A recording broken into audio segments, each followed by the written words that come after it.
অনেকের লেখাতেই শহর কলকাতাকে মিনি ভারতবর্ষ হিসেবে তুলে ধরা হয়েছে।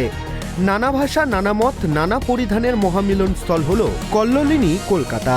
আর বঙ্গ রাজনীতি সমীকরণ বলছে এবারও শহরের একাধিক বিধানসভা আসনে বড় নির্ণায়ক শক্তি বা ফ্যাক্টর হতে চলেছে মারোয়ারি ভোট ব্যাংক।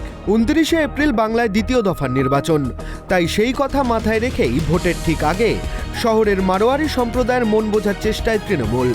দ্বিতীয় দফার নির্বাচনের 3 দিন আগে অর্থাৎ রবিবার শহরের মারোয়ারি সম্প্রদায়ের বিশিষ্ট প্রতিনিধিদের সঙ্গে মেগা বৈঠক করলেন রায়গঞ্জের তৃণমূল প্রার্থী কৃষ্ণ কল্যাণী। উপস্থিত ছিলেন তৃণমূলের রাজ্য সহসভাপতি জয়প্রকাশ মজুমদারও। মূলত ব্যবসায়িক ক্ষেত্র থেকে শুরু করে সামাজিক নিরাপত্তা সব ইস্যুতেই তাদের পাশে যে একমাত্র তৃণমূল তথা মুখ্যমন্ত্রী মমতা বন্দ্যোপাধ্যায় রয়েছেন বা থাকবেন, সেই বার্তাই দিলেন কৃষ্ণ কল্যাণী। বিরোধীদের পাল্টা আক্রমণ করে মারোয়ারি সম্প্রদায়ের প্রতিনিধিদের সামনে বাংলার উন্নয়নের খতিয়ানও তুলে ধরেন রায়গঞ্জের তৃণমূল প্রার্থী। কৃষ্ণ কল্যাণীর আহ্বানে এদিন এই বৈঠকে মারোয়ারি সম্প্রদায়ের প্রতিনিধিদের স্বতঃস্ফূর্ত যোগদান এবং উচ্ছ্বাস ছিল চোখে পড়ার মতো। এর মধ্যে যেমন আগরওয়াল সমাজ আছে, ওসওয়াল সমাজ আছে, মহেশ্বরী সমাজ আছে, প্রত্যেকটা বর্গেরই রিপ্রেজেন্টেটিভরা এসেছিলেন। আজকে আমরা তুলে ধরলাম আমাদের 15টা গৌরব উজ্জ্বল মমতা বন্দ্যোপাধ্যায়ের কার্যকাল। তারা দেখেছেন যে উন্নয়নের অগ্রগতি কী হিসাবে বাংলা জুড়ে হয়েছে।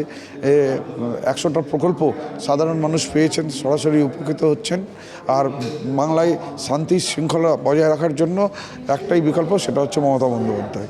এইসব নিয়ে আলোচনা হলো, যে হিসাবে মানুষজনের সাড়া পেলাম, তাতে ভবানীপুরে কয়েক হাজার, বলবো কি লাখ ভোটের আশেপাশে মমতা বন্দ্যোপাধ্যায় জিততে চলেছেন, এর মধ্যে কোনো সন্দেহ নেই। আর যে হিসাবে মারোয়ারি সমাজের আমরা সাপোর্ট পেলাম, তারাও খুব উৎসাহিত হয়ে বললেন, কেন এই সমাজে বেশিরভাগ লোকই ব্যবসায়িক, আর তাদের প্রত্যেকটা ব্যবসায়িক প্রতিষ্ঠানে অনেক কর্মচারীগণ কাজ করে। তো তারা সবাই বলছেন, বার্তা একটাই যাচ্ছে যে তারা তৃণমূল কংগ্রেসের সমর্থনে প্রকাশ্যে তাদের কর্মচারীদের কাছে আবেদন করবে। আর আগামী দিন আপনারা 4ঠা মে দেখে নেবেন, তৃণমূল কংগ্রেস 200টা উপর সিটে জয়ী হয়ে চতুর্থবারের জন্য মমতা বন্দ্যোপাধ্যায় সরকার হচ্ছে, মমতা বন্দ্যোপাধ্যায় মুখ্যমন্ত্রী হচ্ছে। কেন্দ্র সরকার বাংলার মানুষদের জন্য কোনো চিন্তা ভাবনা করেননি, কোনো বাংলার মানুষকে একটা কোনো প্রকল্পও দেননি। যেখানে 100টা প্রকল্প আমাদের রাজ্য সরকার দিয়েছে, কেন্দ্র সরকারের একটা প্রকল্প দেননি যেটাতে সরাসরি উপকৃত হচ্ছে। কেন মানুষে ভোট দেবে?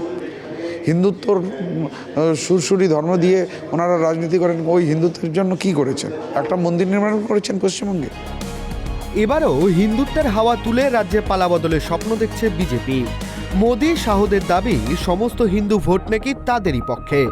কিন্তু কৃষ্ণ কল্যাণীর আহ্বানে এই বৈঠকে মারোয়ারি সমাজে যে উচ্ছ্বাস চোখে পড়ল, তাতে মারোয়ারি ভোট যে তৃণমূলের দিকেই রয়েছে তা নিশ্চিত।